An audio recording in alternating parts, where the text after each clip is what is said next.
بسم اللہ الرحمن الرحیم۔ السلام علیکم۔ حضرت موسیٰ علیہ السلام اور حضرت خضر علیہ السلام کی ملاقات کا واقعہ قرآن پاک میں سورہ الکہف میں تفصیل سے بیان کیا گیا ہے۔ اس واقعے کی تفصیل اور پس منظر کچھ یوں ہے۔ حضرت موسیٰ علیہ السلام اللہ تعالیٰ کے عظیم پیغمبر تھے اور بنی اسرائیل کی قوم کی رہنمائی کرتے تھے۔ ایک دن حضرت موسیٰ علیہ السلام کو خیال آیا کہ دنیا میں ان سے زیادہ علم رکھنے والا کوئی اور نہیں ہے۔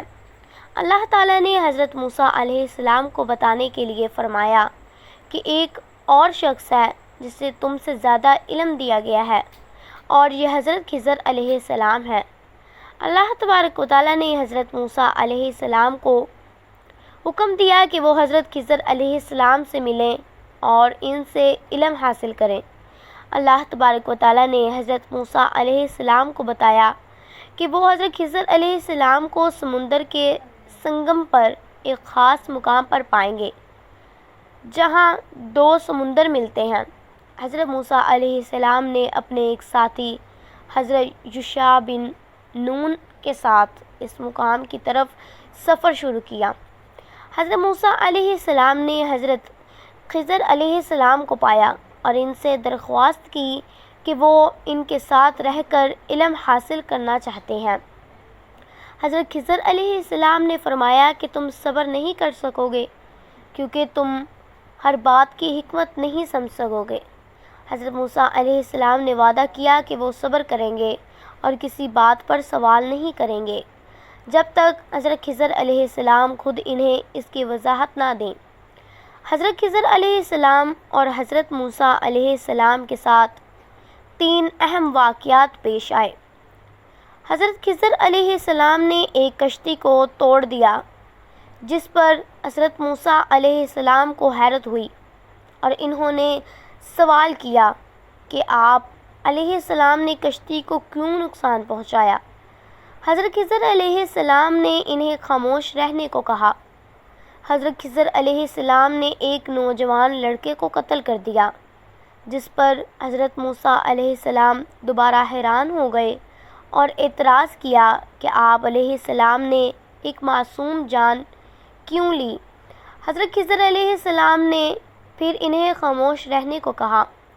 حضرت خضر علیہ السلام نے ایک بستی میں ایک دیوار تعمیر کی، حالانکہ بستی والوں نے ان کی میزبانی سے انکار کیا تھا۔ حضرت موسیٰ علیہ السلام نے پھر سوال کیا کہ آپ نے ان لوگوں کے لیے یہ دیوار کیوں بنائی جنہوں نے ہماری مدد نہیں کی؟ ان تین واقعات کے بعد حضرت خضر علیہ السلام نے حضرت موسیٰ علیہ السلام کو ان اعمال کی حکمت بتائی۔ وہ کشتی غریب لوگوں کی تھی اور ایک ظالم بادشاہ تھا جو ہر اچھی کشتی کو زبردستی چھین لیتا تھا۔ حضرت خضر علیہ السلام نے کشتی کو عیب دار کر دیا تاکہ وہ بادشاہ کی نظر میں نہ آئے اور غریب لوگوں کی ملکیت میں رہے۔ وہ لڑکا ایک نافرمان اور بدکردار بننے والا تھا اور اس کے والدین نیک لوگ تھے۔ اللہ تعالیٰ نے چاہا کہ اس لڑکے کی جگہ انہیں ایک بہتر اور صالح اولاد عطا کی جائے۔